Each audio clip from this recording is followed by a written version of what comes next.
this episode of Cardinal Film Fights. I'm your host, judge, and moderator, Mark Rollins. Today we have three competitors, and they're going to be arguing something. But before we get to that, let us have them introduce themselves. We'll start on this end and move our way over here.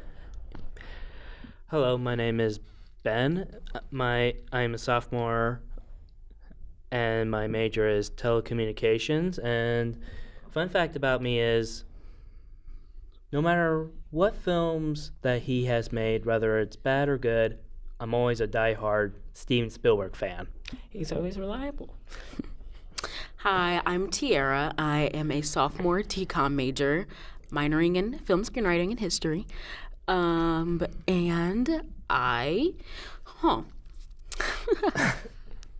suddenly have forgotten everything about me. That's my fun fact. I don't know myself at all. We have an amnesia condition. That would be a fun fact, actually. Just pull someone Who am I? Yeah, whoa. Who are you? And we'll go to Dean. Hi, I'm Dean. I'm a video production and major and a screenwriting minor. I'm a senior. And my fun fact that's not so fun is that I don't like The Matrix. Come at me, YouTube comment haters. I'm so sorry for bringing this hate down on your channel. It's okay. You know, there's no such thing as bad publicity, as we've been told. We don't know if that's true. We're going to find out. So today's question. There are good things in the world. There are bad things in the world. And as Clint Eastwood can attest to, there are ugly things in the world. You see what I did there? Yes. But today, we will be arguing what is the worst film from an otherwise good director. So the way this is gonna run, we're gonna have 60 seconds of introduction in which our fighters introduce what they chose and why they chose it, followed by a 5-minute form in which they tear each other apart, then build themselves up. And that's going to end with a 30-second conclusion in which they take all their arguments, tied up in a neat little bow, give it to me, and I judge them on that. Sounds like the world's worst Christmas, right? Oh, yeah. But today, we'll get straight to it. So let's start with Tiara. I chose Jupiter Ascending by the Wachowskis, and I adore the Wachowskis. The Matrix, Dean might not like it, but it certainly is a really cool movie that has just created a lot of, it's been really influential for movies in general. I also really like Sense8 that the Wachowskis did. Jupiter Ascending was a hot mess. It made no sense. Channing Tatum was like a dog man. Mila Kunis, therefore, was like a furry. I don't understand anything that happened. The movie still makes zero sense. Eddie Redmayne whispered the whole time. They tried to do something different and cool, and I guess I can commend them for that, but... Oh, Wachowskis. Jupiter Ascending. Hot mess. Viewers, if you're wondering what the look of a soul dying right there, I think it just happened with Tiara. Yes. Right in that last moment. Let's go to Dean. So the director that I picked has made some really great films. And I was shocked to realize that he was actually the man who directed this. I picked Alien 3 because it's directed by David Fincher. And I was shocked to find this out because David Fincher has made some of my favorite movies. He made Zodiac. He made the Mindhunter show on Netflix. He made Gone Girl. He's made some really impressive films. And so I found out that he directed Alien 3, and I'm like, wow, that reeks of early film for a director if I've ever seen one. That movie kind of spit all over what was great about the first two movies in the franchise. And I don't think that it's Fincher's fault at all. I think it was a lot of studio interference. But if you want to talk about a movie from a director's filmography that has made some really impressive stuff since, Alien 3 is kind of hard to top. It's a huge train wreck.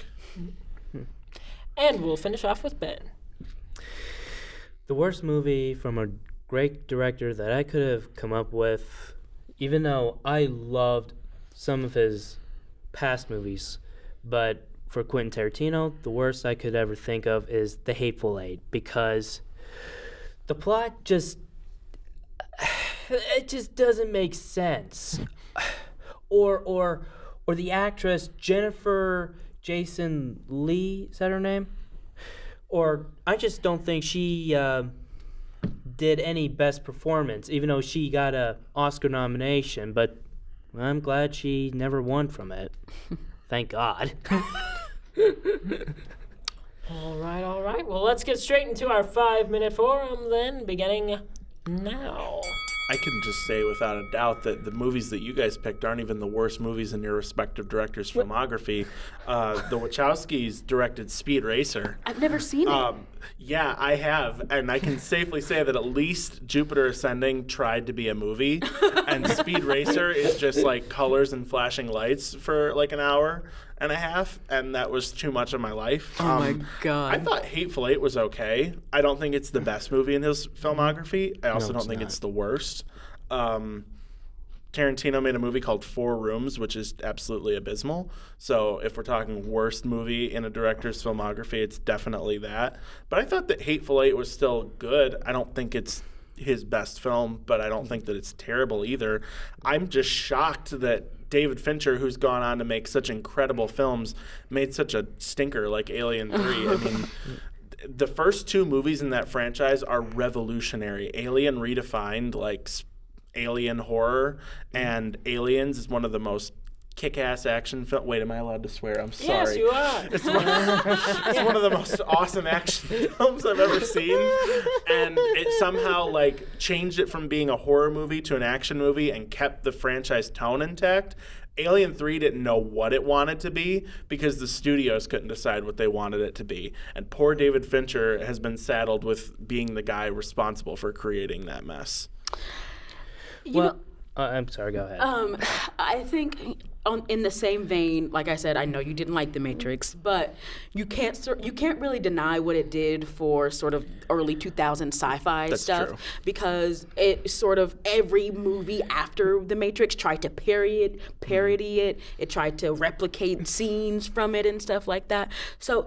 And also, since 8, the Wachowskis are just capable of creating something different, and I guess sci-fi is just their thing, but they are really capable of creating something different and unique, and something that really resonates with audiences everywhere. When Sense8 got canceled, people fought for it to come back, and the fans sort of were able to get it like the final movie, sort of the last hurrah for Sense8.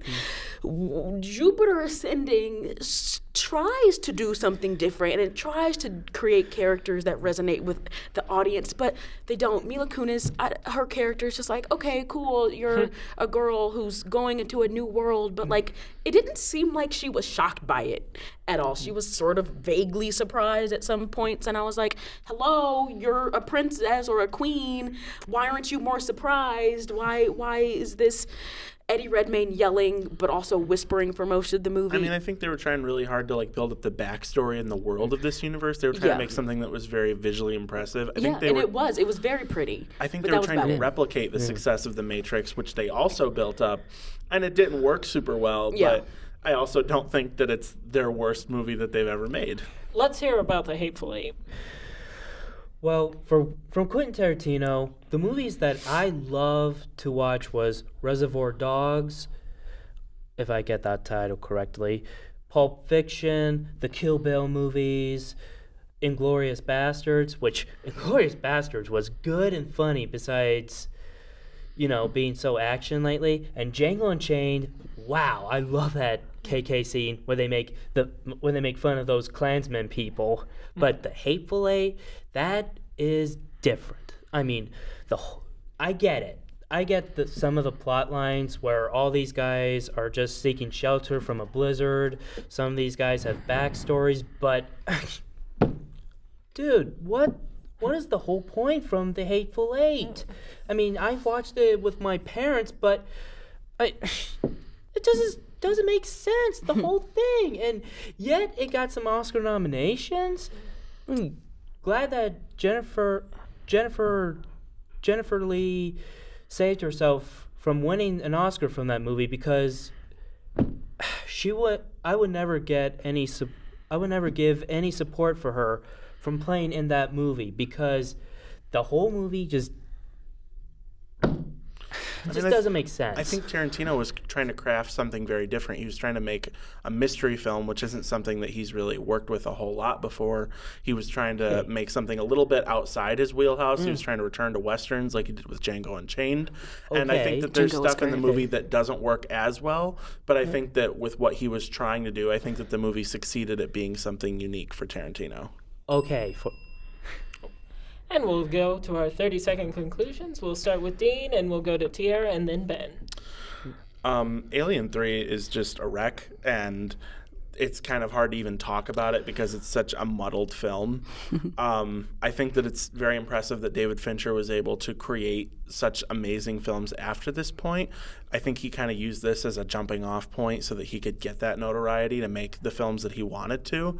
But I'm impressed that he was ever able to dig himself out of the hole that this movie created for him because it is such a franchise killer.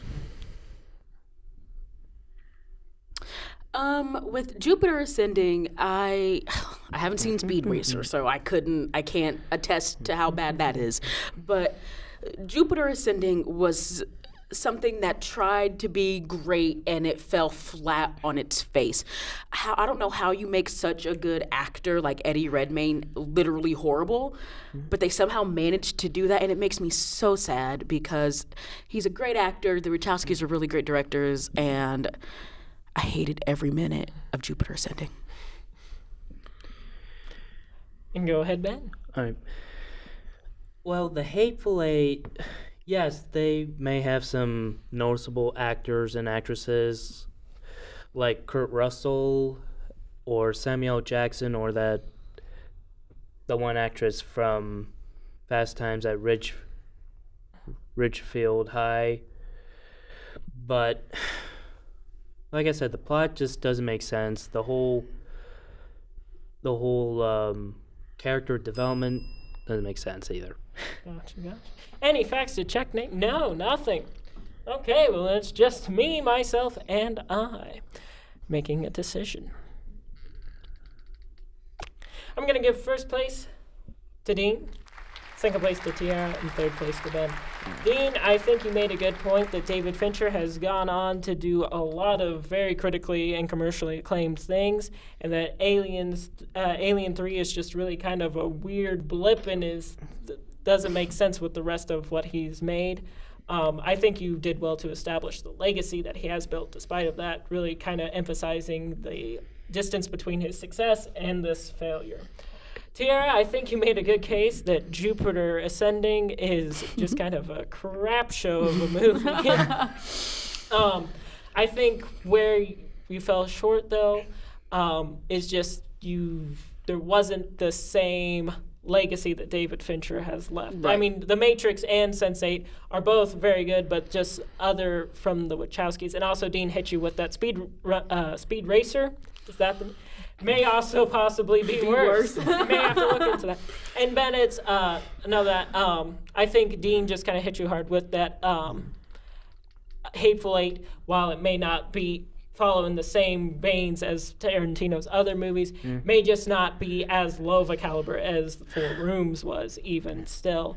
And that Hateful Eight, while definitely a departure from his past movies, is not the worst one, possibly. So, to reiterate, Dean is first place, Tiara second, and Ben third. Thank you for tuning in to this episode of Cardinal Film Fights. As always, I'm your host, judge, and moderator, Mark Rollins. Be sure to like and subscribe us on our social media, including YouTube, Facebook, Twitter, and Instagram. Thank you for watching, and have the time of your life.